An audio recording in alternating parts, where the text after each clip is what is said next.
Hi friends, मी वर्षा भोसले. माझ्या चॅनलवर तुमचे मनापासून स्वागत. आज मी बनवणार आहे छानपैकी गावरान पद्धतीने शेवग्याच्या शेंगाची भाजी. तर चला रेसिपीला सुरुवात करूया. त्या अगोदर तुम्ही लाईक शेअर सबस्क्राईब करा. मस्तपैकी मीडियम साईजचे 2 कांदे घेतले, ते लांब साईजमध्ये कट करून घेतलेत. त्याच्यासोबत दालचिनी टाकली, थोडेसे खडे मसाले टाकले की जसं की लवंग, मिरे, चक्रफूल हे टाकून छान आपल्याला हे कांदा परतवून घ्यायचा आहे. तुम्ही बघू शकता तेलामध्येच मी कांदा भाजून घेते. कोरडा नाही भाजत आहे. तेलामध्ये परतवून घेतलं की आपल्याला एक छान वेगळी टेस्ट येते. त्यासाठी आता मी मसाला पूर्णपणे दाखवते. 2 चम्मच मी धने घेतलेले आहे, जे की सेरेलॅक्सचा चम्मच आहे माझ्याकडे. तो 2 चम्मच घेतलेला आहे आणि त्यासोबतच खोबरंसुद्धा मी छान बारीक स्लाईसमध्ये कट करून घेतलेलं आहे. मसाला परतताना एवढं लक्ष द्यायचं की खूप काळाही नाही झाला पाहिजे आणि कच्चाही नाही राहिला पाहिजे. छान मीडियम प्रकारे भाजलं पाहिजे. थोडंसं दगडफूल आणि तेजपानसुद्धा टाकले. त्यासोबतच हरभऱ्याची डाळसुद्धा छान या मसाल्यामध्ये भाजून घ्यायची आहे. अशा पद्धतीने जर तुम्ही एकदा जरी मसाला भाजून बघितला तर तुम्हाला नक्कीच तुमच्या भाजीमध्ये एक चेंज दिसेल. तो की म्हणजे एक सुपर टेस्ट असते, ती टेस्ट भाजीला येते. छानपैकी याच्यामध्ये टाकायची आपल्याला तीळसुद्धा छान भाजून घ्यायची.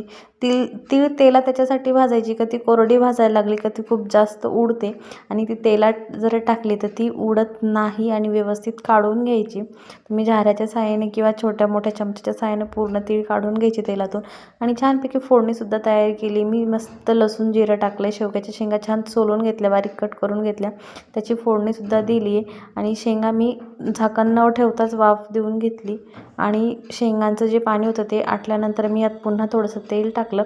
1 टमॅटो लांबसर चिरून टाकला. आपले सुके मसाले टाकले. सुक्या मसाल्यामध्ये हळद पावडर, हळद पावडर, लाल मिरची, कांदा, लसूण मसाला आणि 1 चिकन मसाला टाकलेला आहे आणि अद्रक लसणाची पेस्ट.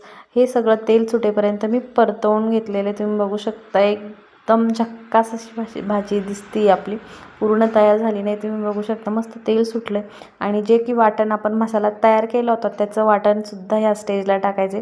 ते सुद्धा छान तेल सुटेपर्यंत परतवून घेतलं आहे मी आणि याच्यामध्ये आपल्याला गरम पाणी ॲड करायचं आहे. गरम पाणी ॲड केल्याने काय होतं की आपली भाजी जी असते ती गारवजत नाही कोणती बी आणि शिजण्यास लवकर मदत होते.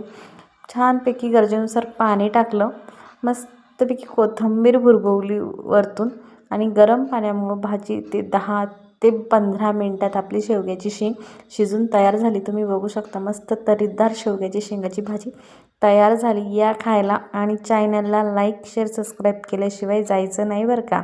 मस्तपैकी झकास कशी दिसते नक्कीच भाजी कमेंट करून सांगा. Like share subscribe please.